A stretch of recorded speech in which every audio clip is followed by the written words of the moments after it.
All eyes are watching, and we've got to go out there and perform and prove what we can do.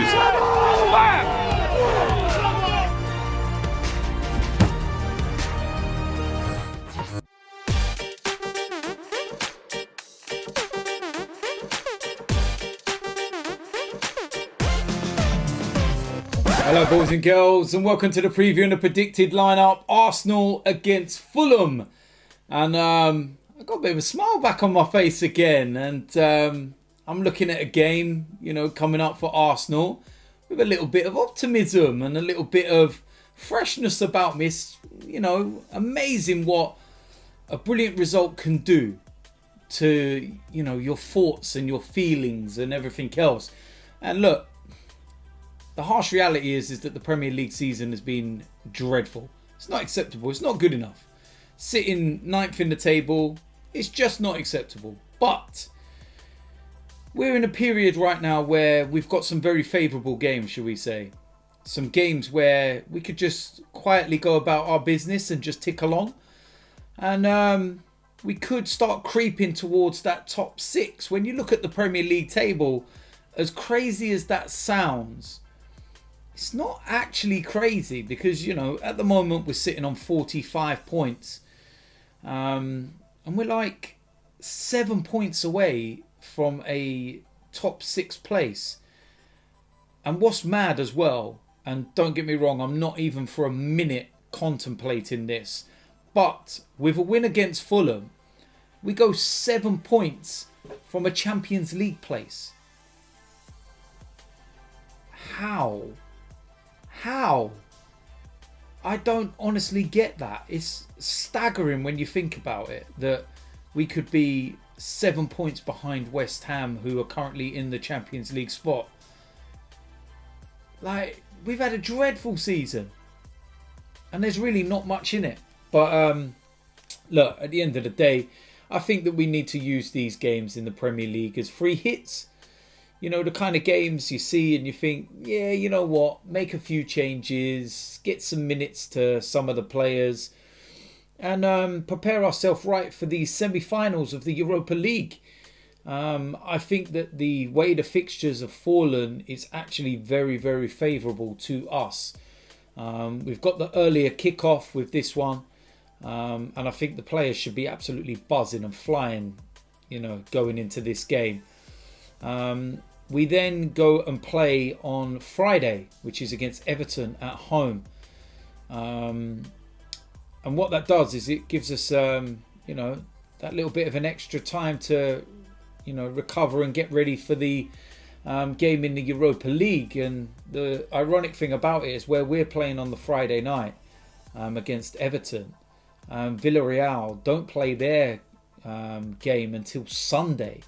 And they've got to play Barcelona. So that'll be an interesting one to see what they do. Do they go with a full strength side, rest players? And they're going to have 48 hours less than Arsenal for resting. So that could, be significant. But we'll wait and see. We'll get onto that, in due course. But for this game, Fulham, I really thought that they could have dug themselves out of the mess that they found themselves in when they won at Anfield. And I thought they've got the momentum. And the likes of Newcastle and Brighton are in real trouble. But they've lost their last 4 games. And they are right back in a mess. And the maddest thing is that West Brom could actually go above them. And they have a game in hand. So could it be West Brom with a great escape? But Fulham, they've played 32 games this season. They've only won 5, drawn 11 and lost 16.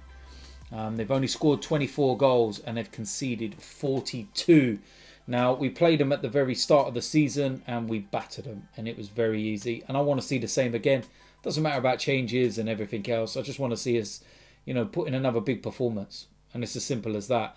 A few changes here and there. But overall, big performance needed. So with that said, let's go and get into the predicted lineup. Starting off in goal, Matt Ryan. I would make this change. Give Leno a bit of a break.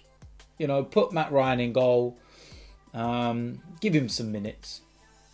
What's the harm? What is the worst that can happen? Just put him in goal, man. Give him an opportunity. Back 4. On the right-hand side, I'm going to go with Cedric. I'll bring Chambers out and I'll bring Cedric back and give him some minutes. And I think it's between him and Chambers to fight for that right-back spot. Right centre-back, Rob Holding. Last few games, been really good since he's come back. And yeah, I would keep him ticking over, give him some more football. And the fact that he has, you know, not played a lot of football over the last couple of months is why I wouldn't see this as being a risk. I'd play him. Alongside him, I'm going to keep Mari. And I feel that he and Rob Holding are the best pairing. Whereas Gabriel and David Luiz are the best pairing. When you start mixing those pairings up, something just doesn't feel right. And, you know, whatever player it might be, they just don't suit the other. So I just feel that out of our 4 defenders, you have your 2 pairings. Mari and Holding and Luiz and Gabriel. So I would stick with these 2. Left back, I'm going to go with Granit Xhaka. Why not keep him there? He's been really good last couple of games. And I would like the balance. And I think that, you know, needs must. And I would keep him there, to be fair. In the midfield too, first of all, Thomas Partey. And I don't think it's a gamble to play him. I think that he's missed a lot of football because of injury. But he's very clearly back to, you know, full fitness and completing 90 minutes and everything. So this is just more opportunity to get more minutes in the tank. It's as simple as that. Alongside him, Dani Ceballos. And I think that last couple of games he's been excellent. Really, really good. Credit to him, you know, for those performances, given some abysmal performances, you know, a month or so before that. And yeah, that's what we like to see. And that's what I want to see. And yeah, Dani Ceballos goes in there for me. Now, the attacking 3. There could be some changes. There could be a few, you know, different players and whatnot. And I've had this discussion on the podcast, on AFTV and everything. But what I would like to see, first of all, on the right-hand side, I'll go with Pepe. I think he needs a run of games. I think he needs to continue his fine form and let him loose. Let him go out there and express himself and enjoy himself. So that's what I'll go with. In the number 10, I'm actually going to bring Willian in. And the reason for this is because Smith-Rowe has just come back from an injury. I think he will be absolutely fine to have a rest for this one. Does so much work. I want him to start or Ødegaard. I'm not sure whether Ødegaard's even fit. And I would just say save, you know, Smith-Rowe for the game against Everton on the Friday. And then the game against Villarreal in the Europa League. And obviously see what happens with Ødegaard. But I just feel that this is a game you can probably get away with playing Willian. And, you know, that first game of the season, he was excellent against them. 3 assists, wasn't it? So, yeah, that's what I would go with, based on the fact that I feel that we could, you know, just be cautious, shall we say, with Smith-Rowe and whatnot, coming back from an injury. On the left-hand side, I'm going to go with Martinelli. Another opportunity to get minutes, just like the Sheffield United game. He won't give Fulham a minute's peace, and I'm playing him. It's as simple as that. Up front, main striker, Alexandre Lacazette. Yes, I would still keep him there because he's scoring goals right now. And when a striker is scoring goals, you keep him playing. It's as simple as that. I'd like Bellerin to be on the bench and I'd like to see him at some point. But I just feel for the start of the game, I would go with Lacazette. So there we go. That is it. That is the preview. That is the predicted lineup for Arsenal against Fulham. I think that is a very, very strong lineup, to be fair. Matt Ryan in goal. Cedric at right back, right centre back, Rob Holding, left centre back, Pablo Mari, left back, Granit Xhaka, 2 in midfield, Thomas Partey and Dani Ceballos. The attacking 3, Nicola Pepe, Willian and Martinelli, and then up front, main striker, Alexandre Lacazette. So, yeah, I can't say much more than that. And let's try and get another 3 points in the bag, and let's quietly go about our business.